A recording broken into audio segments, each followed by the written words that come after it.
Hi, I'm Pamela Castro, Commercial Data Manager in Walmart Phronesis, Chile.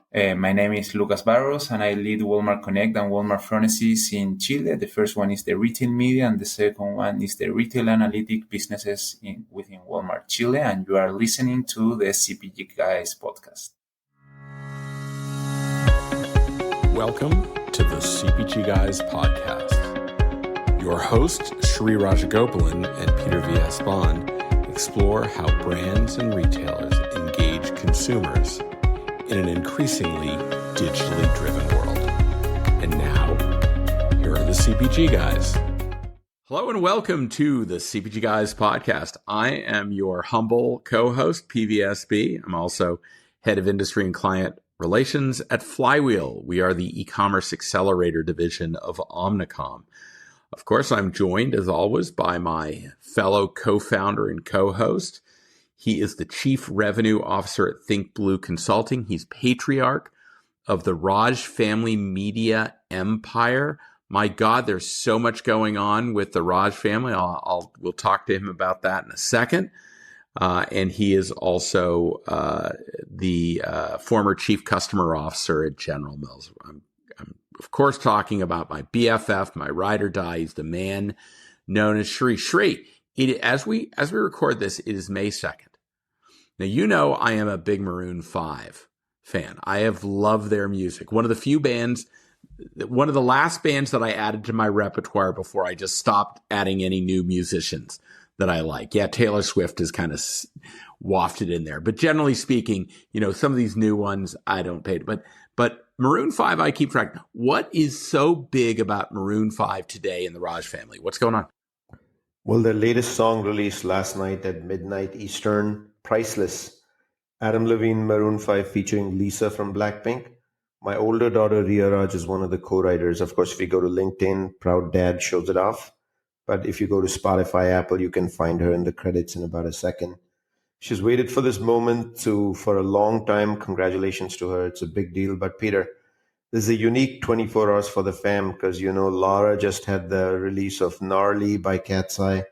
24 hours ago, it's already hit number one trending on YouTube with over 5 million views in less than 24 hours. And then there's another blockbuster today. Ria is doing work with a Bollywood artist that the whole world knows, but due to NDAs, we can release who it is after. So tomorrow's LinkedIn, you'll be sure to find out. What are the cats up to? The cats are in a very happy mood these days because mom is back, and so am I. That's good. Well, I'm glad to hear it, Shri. Can't wait to be with you in New York next week. You and I are finally, after a year of preparation, we are so excited to be co-producing with the Graduate School of Business at Cornell University the Retail Media Strategy in-person executive education program. This is big, Shri. I mean, really big. Looking forward to it. We have amazing speakers, great topics, everything about retail media you wanted to know, all the way from the history to why it has become such a force. You get to network with brands, retailers, and service providers that have shaped the outcomes in this industry. And hopefully you'll get a bunch of takeaways to kind of rethink how you want to do. The most important one, Peter, I'll say is think of retail media as an opportunity to move away from the old word JBP to JVC, joint value creation between retailers and consumers. How do you do that? By putting consumers up top. But Peter, this conversation is incomplete. On Fridays when we record, I always ask you a question. What's on the deck for the weekend with Nadia? So tomorrow morning is our Saturday morning ritual. We'll head up to Stu Leonard's. We'll do some grocery shopping at the world's biggest dairy store. We'll go up to Lowe's, which is a Home Depot-like retailer, or as we like to refer to it in our household, Hammer Barn. Anyone who's familiar with the Australian cartoon Bluey will know what Hammer Barn is all about. We'll get some paint swatches because you can get as many paint swatches as you want, and they're all free. So no spending money on that. And then we'll go to Chick-fil-A and we'll get Nadia some hash browns and a frozen lemonade. So that's like the big event. She's got a full day of play dates on Sunday, but I get her Saturday morning and we do our daddy-daughter ritual. So that's what we got planned. Power-packed weekend is what it sounds like to me. And so I have a surprise for you, Peter. I got a new number on the back. What do you have? Mantle. Wait a minute. You've abandoned Jeter, the cheater? I mean, Derek Jeter, number 2? You don't really want me to respond to that. And How about, don't you have any 42 numbers on your jersey? Are we putting those away for a while? no, I'm going with Mickey Mantle. He's my new stub puppy. And of course, the judge, who has 10 home runs. We're not worried about the home run battle anymore. We're worried about 7. By the way, 10's up top, and after 31 games, is batting .427. He's awesome. Unheard of in baseball. Unheard of. All right, Sri, thanks again for joining me. Looking forward to your participation in this call. Before we get to our 2 really awesome guests, and I do mean really awesome because I love these 2. They're so cool. I had time to spend with them last year. We'll talk about that in a second. I'll remind everyone listening, please follow us on your favorite podcast platform, Apple, Spotify, whatever. But if you're on Apple or Spotify, right, please make sure to follow us and then give us a rating, a numerical rating. I like 5. You can have any number you want, but if you really like me, the number 5 would make me happy. And in doing so, you're going to help feed the algorithm that makes our podcast more discoverable by other industry contemporaries of yours so that they can be educated and entertained as you are enjoying it. So that would be really appreciative. So let's get to our guests for today's episode. Regular listeners of this podcast will remember that last December, I made a trip to South America in order to appear at the Accelerate Suppliers Summit that was being produced by Walmart Chile, where I had the incredible honor to meet our 2 guests. For those of you not familiar with Walmart's Chilean operation, they operate the nation's largest grocery retailer banner, Leader. And like their U.S. counterparts, they offer suppliers customer insights and retail media services to engage Leader consumers and drive brand growth and loyalty. So here to share with us all of the great omnichannel developments surrounding customer data and retail media transpiring in South America are Lucas Barros. He's head of Walmart Connect Chile and Phronesis, and Pamela Castro, the commercial manager for Walmart Phronesis. Lucas, Pam, welcome to the CPG Guys. It's so good to have you here. So good to be here, Peter and Sri. Thank you very much for inviting us. It's an honor for us to be here. And yes, I was remembering last time in December when you were delighting us with all the insights and intelligence that you bring to our event. And yes, I'm happy and excited to be here. Thank you very much. Hi, Peter. Many thanks for the invitation, Sri. It's very delightful to be here with you guys. It's an honor, such as Lucas is saying. Also because we recently launched our product, or our service, Walmart Phronesis. And we are happy to announce you guys that now we are officially in the retail analytic world in Chile. That is terrific. And I think I almost knocked Pamela over when I opened up my jersey and I revealed that I had a Walmart Phronesis t-shirt on when I showed up. She was it almost brought Pam to tears. It was really it was so nice to be able to do that. I really enjoyed spending it was hard to believe, it was 36 hours. Literally, that's what it was. I was there. I landed. I went to the hotel. I went to dinner. I got up the next morning. I spent the morning on your campus for the event and a number of other activities. And then some of your colleagues, Cote and Vale, took me out on a store tour. And I was at the airport. And it was like wham, bam. That was real quick. But boy, I really enjoyed the entire experience on stage. I really love the incredible audience you gave me late in the afternoon with the senior leadership team to talk about the state of the industry. And I particularly love being able to join Lucas, you for your podcast. So really, really great time. It was a phenomenal experience for me, and I relish it. So let me start, Lucas. Before we get to the questions that we have, can you explain to us what exactly it is that you oversee at Walmart Chile? What is your primary role there? Yeah, well, My primary role, Peter, in Chile is to lead both businesses. I build them both from scratch, from even before the PowerPoint presentation.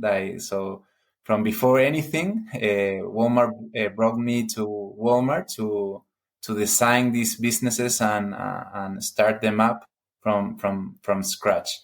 And after 3 years and 1 month, now we can say that we have built up the retail media and the retail analytic businesses, and now they are primarily part of the strategic vision of Walmart, and also part not of the strategic vision, but part of our annual things that we put a lot of effort and focuses, and actually are changing a lot of things within Walmart, the way of working inside Walmart and the way of working with our suppliers. So that's my primary role. Pamela, how about you?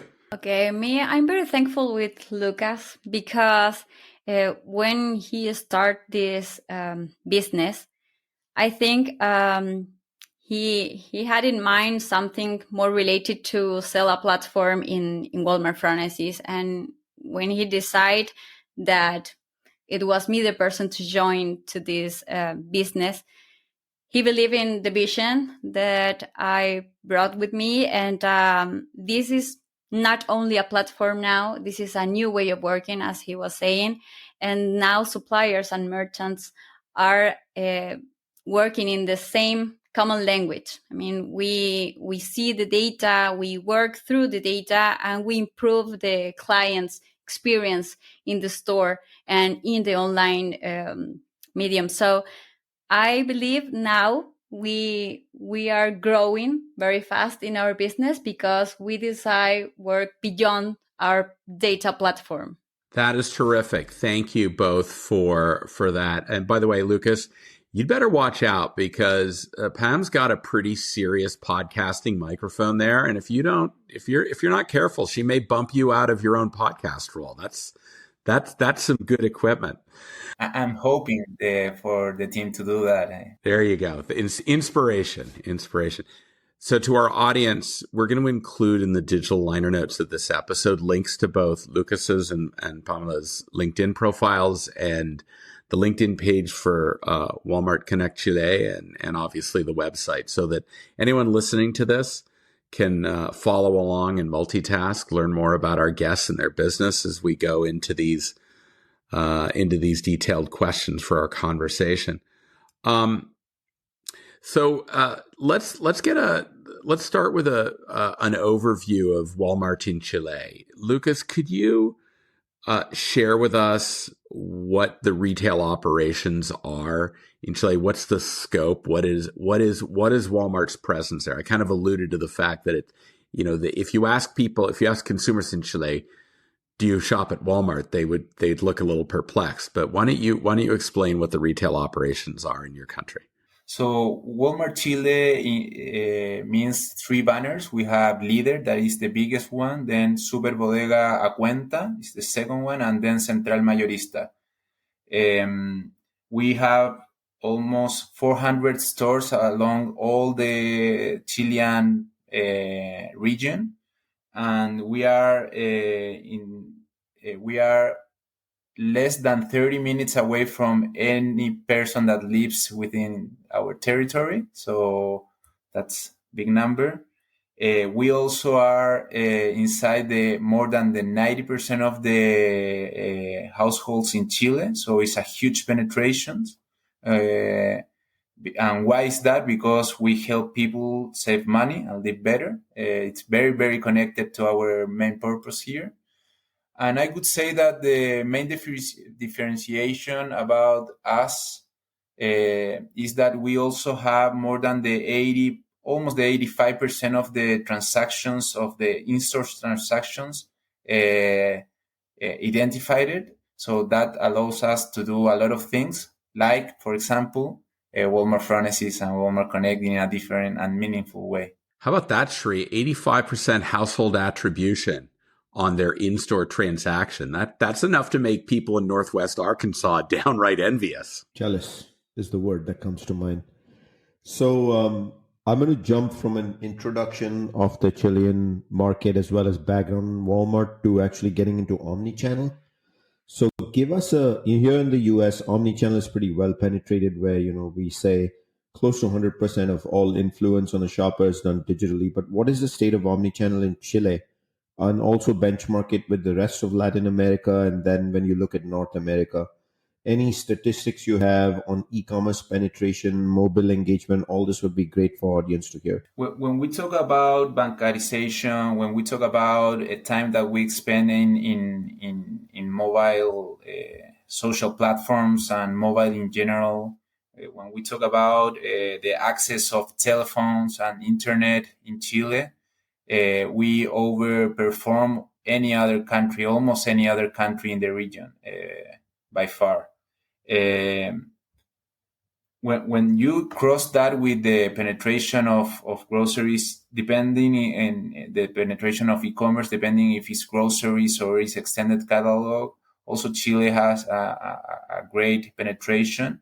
It's between 15 and 20% of penetration within the market. Still a lot to do when you see other markets as the US or Europe or even Asia. So that give us like the correct ambition, set the correct ambition, because when you have the other metrics like bankarization, mobile, internet access, and etc., help us understand where things can and where things will go in the near future. Can I just supplement a question to that for a second?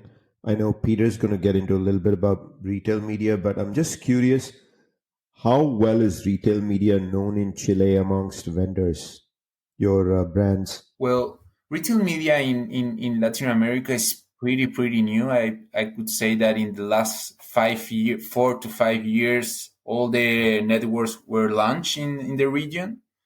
In our case, we've been in the business in 3 years. So I would say that it's pretty new, Sri, but it's getting big. It's getting very big and very important. And why is that?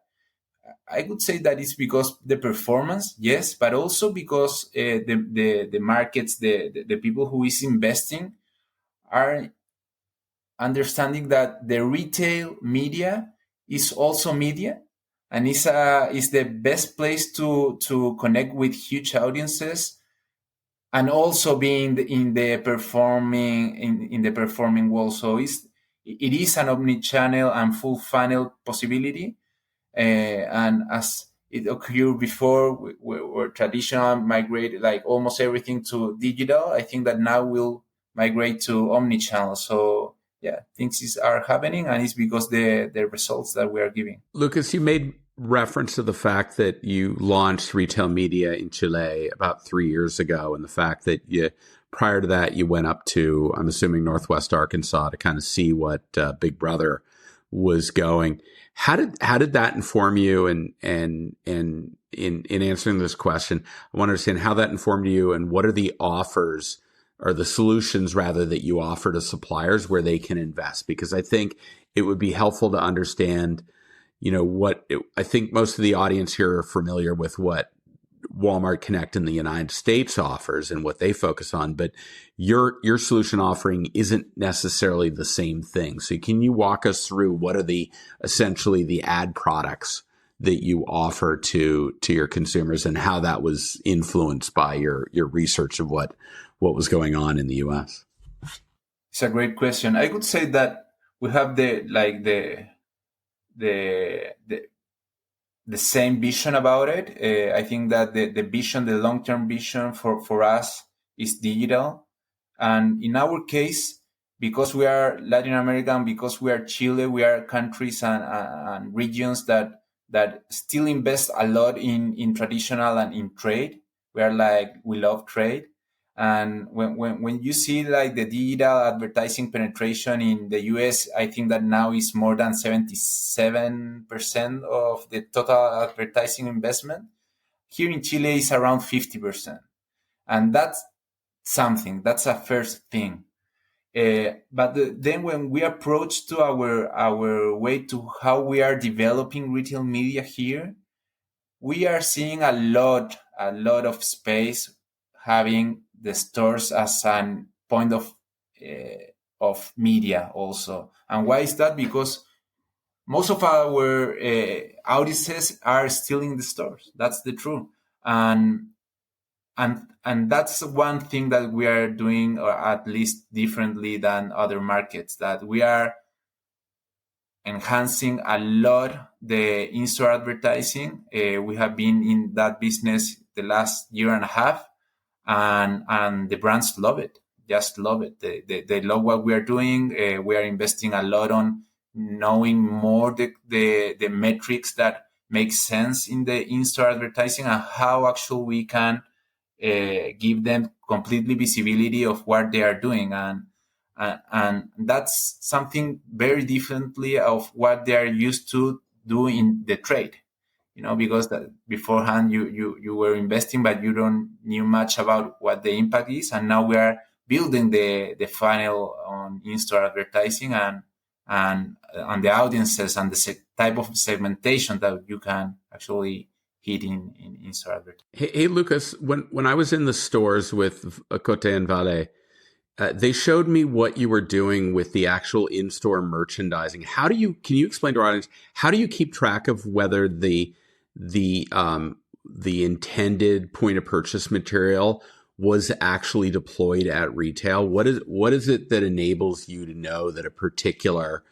point of purchase component is physically deployed in a retailer? How are you actually doing that? Because I remember it had something to do with QR codes. So we are, if I understand well the question, one of the main pains of the retailer is that how we can deploy an advertising business in the stores without hitting the experience and our brand position. We don't want to make people feel that our product is expensive because we have digital screens, or you know what I mean? Like you can't go against the main value of the brand. And in our case, our mission is save people money so they can live better. So if we do anything that hit that in a bad way, we are not doing a great job.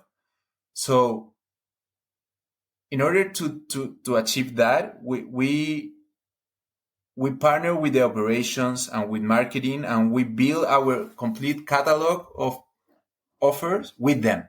That's the first thing. The second thing is, okay, how we secure that whatever we implement in the store is brand safe and is aligned with the experience that we want to secure and bring to our clients. And in that context, we have been pushing a lot of efforts of securing that what we are implementing in the stores are aligned. And one of those things were a QR code that help the in-store managers understand what should be and what shouldn't be in the stores.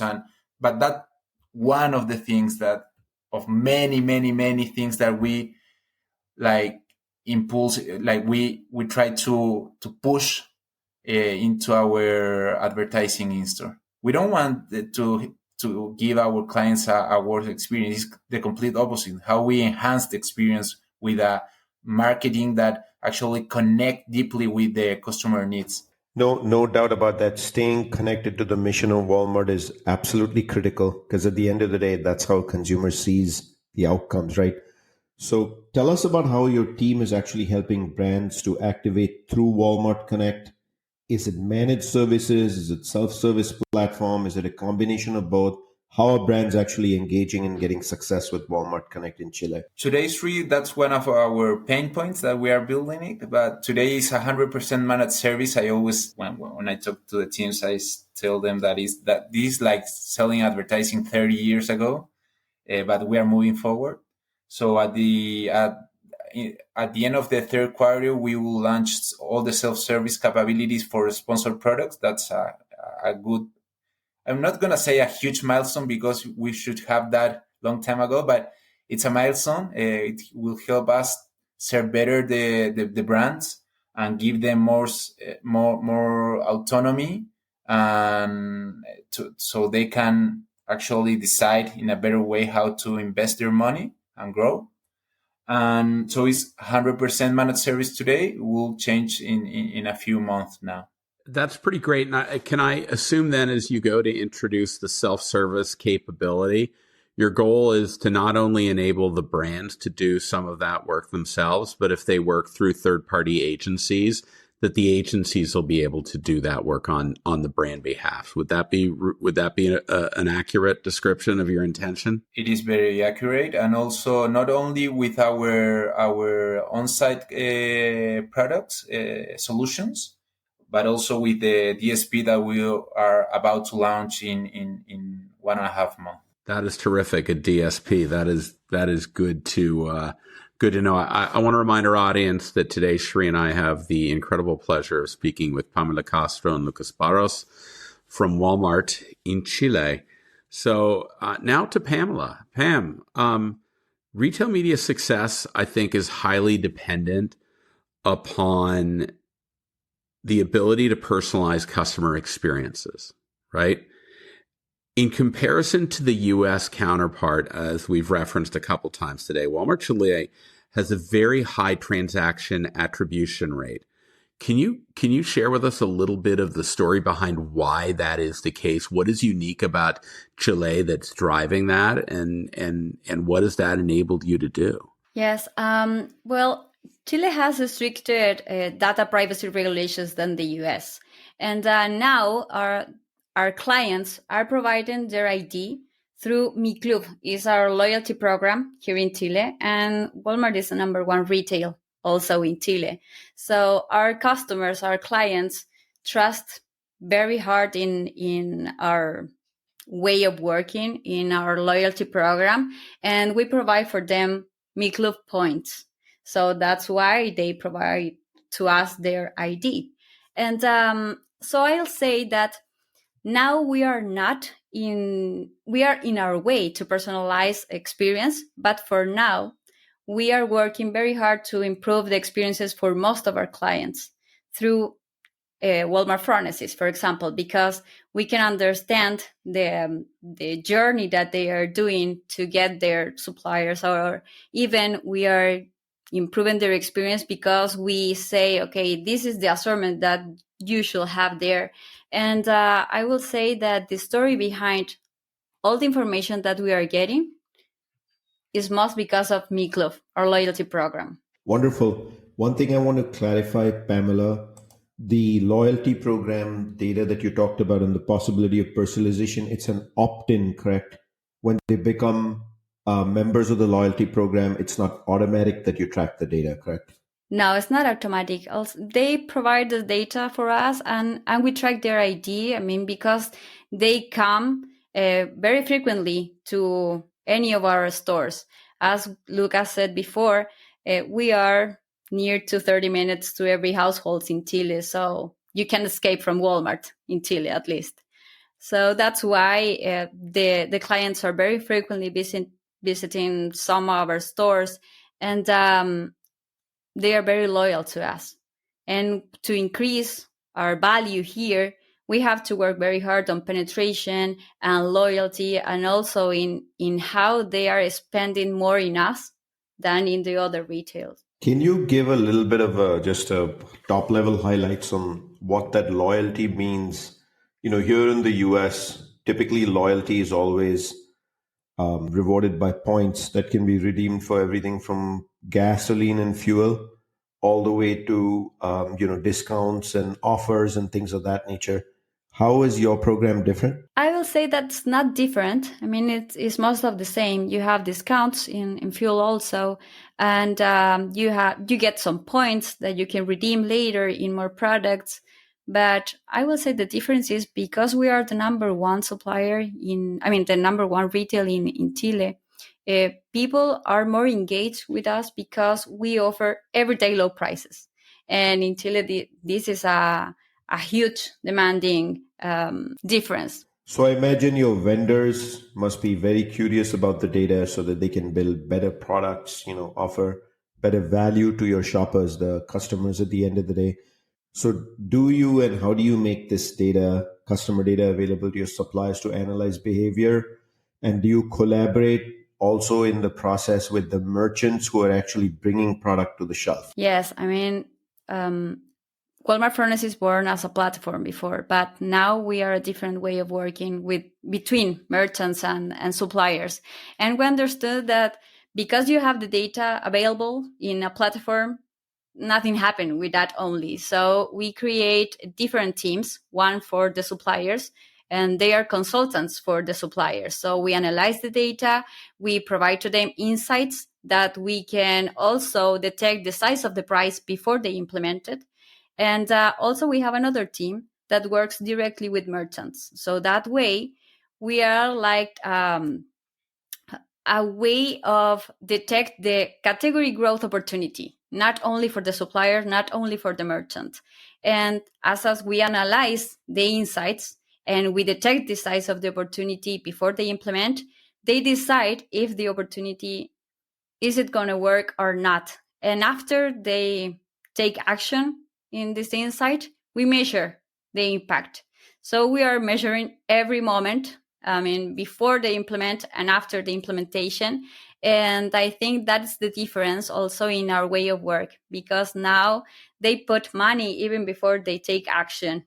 So they say, okay, this is going to work or not going to work, because we understand the client with this data that we have, and we take more efficient decisions. I think that's the critical component, Pamela, when I think about, in my experience in this space, that having the data and not having formal ways to use that data to drive business decisions is where too many people who've gotten into this space have fallen down. I was at a retailer once that desperately wanted to have the kind of data capabilities that other industry leaders did. But when I asked the head of merchandising, why do you want it? What I wanted to hear was so we can make customer-centric business decisions. But what I heard from them was, I want to monetize the data.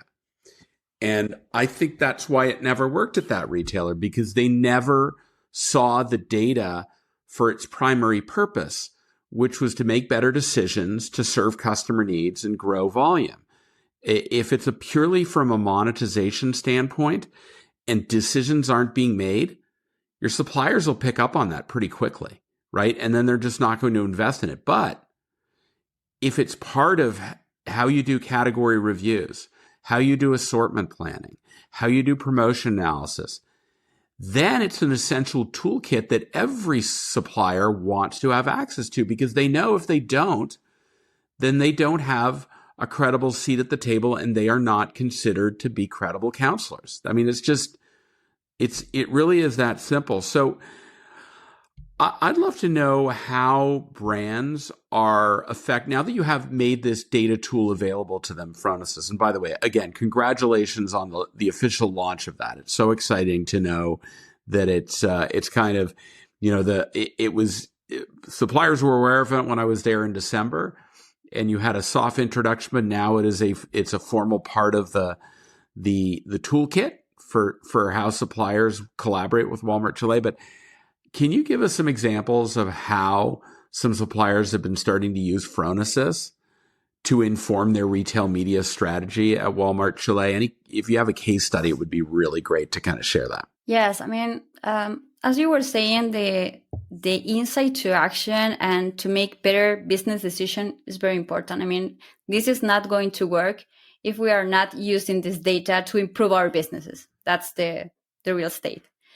And we have a lot of cases study, because now we are working with 31 suppliers. And we are launching just now because almost for 1.5 years, we were building our trust, our way of working with merchants, saving their time in analysis, for example.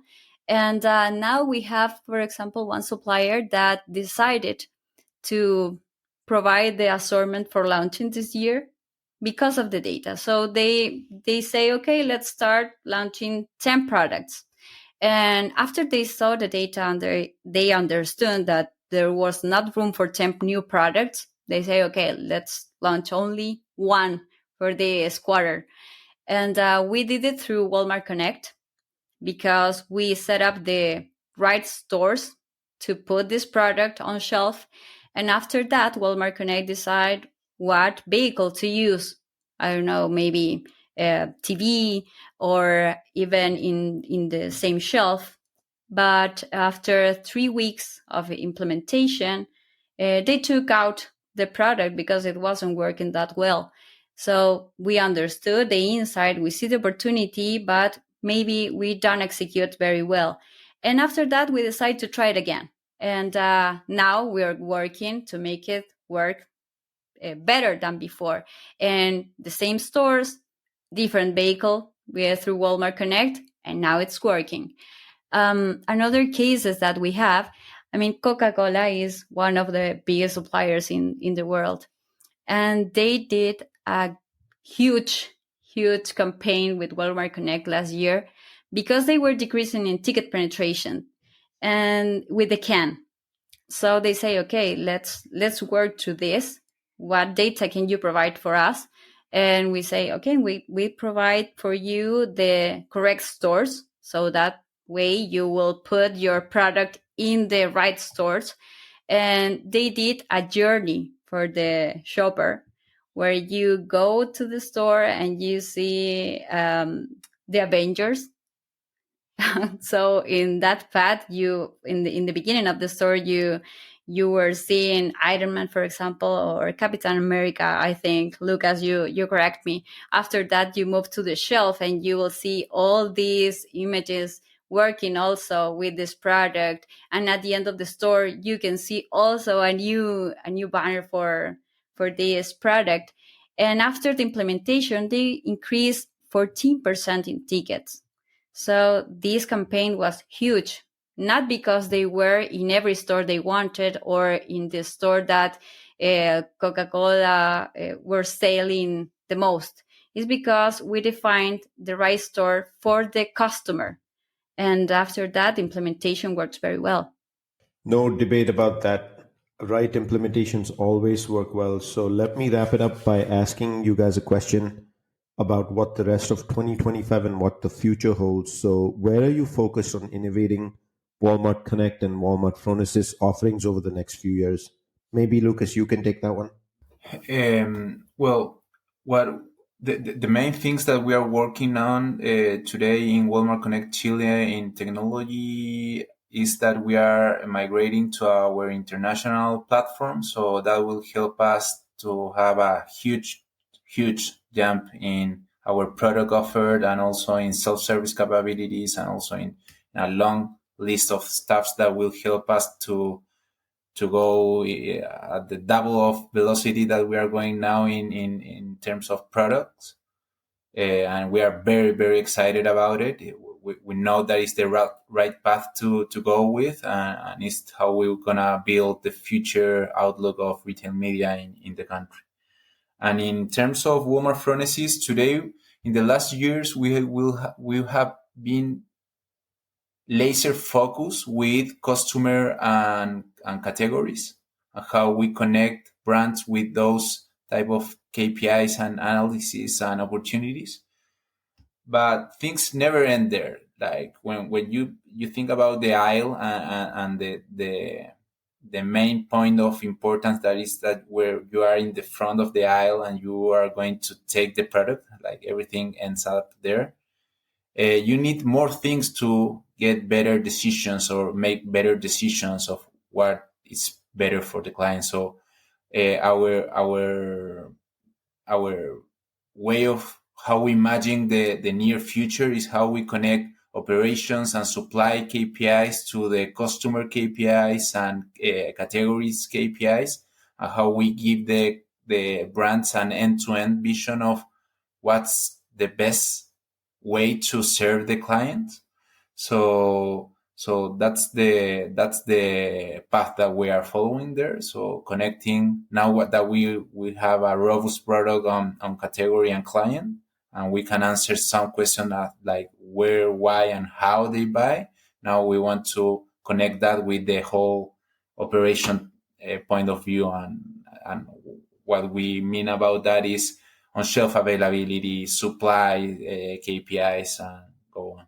Listening to you both, I have a good intuition that tells me you are going to achieve all of these just because of your passion. And congratulations on the success, Pamela, and 31 vendors coming on board and actually partnering with you every day as well. Thank you very much. We are happy of the 31, but we are very, very, very proud of having on part of those 31 suppliers.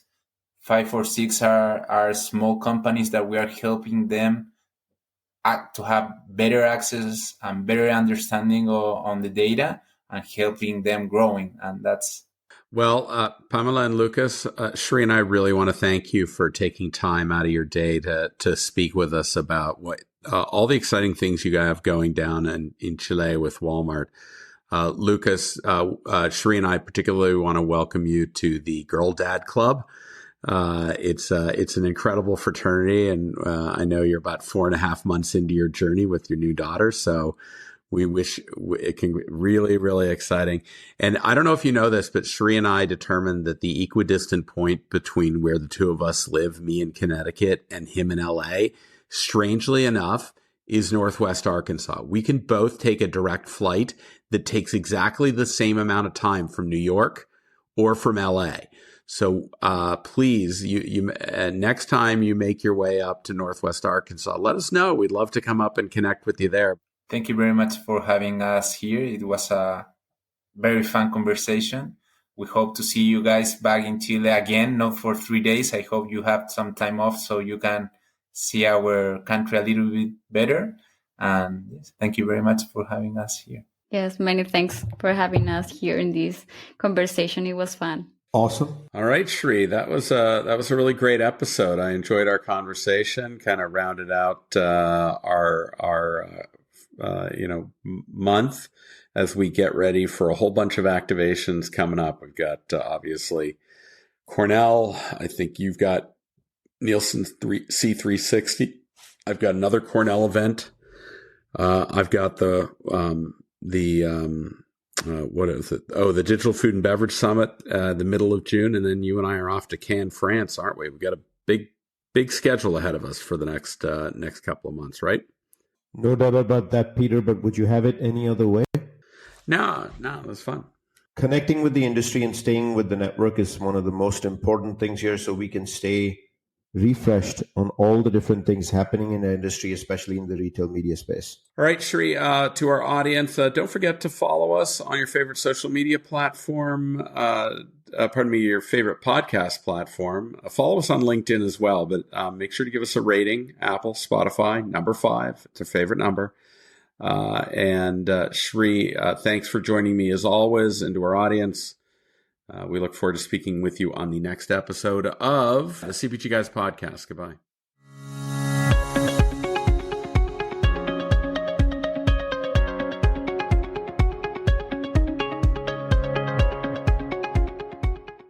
The content in this podcast episode is provided for general informational purposes only. By listening to our episode, you understand that no information contained in this episode should be construed as advice from CPG Guys LLC or the individual author, hosts, or guests, nor is it intended to be a substitute for research on any subject matter. Reference to any specific product or entity does not constitute an endorsement or recommendation by CPG Guys LLC. The views expressed by guests are their own, and their appearance on the program does not imply an endorsement of them or any entity they represent. The views expressed by CPG Guys LLC do not represent the views of their employers or the entity they represent. CPG Guys LLC expressly disclaims any and all liability or responsibility for any direct, indirect, incidental, special, consequential, or other damages arising out of any individual's use of, reference to, or inability to use this podcast or the information we present in this podcast.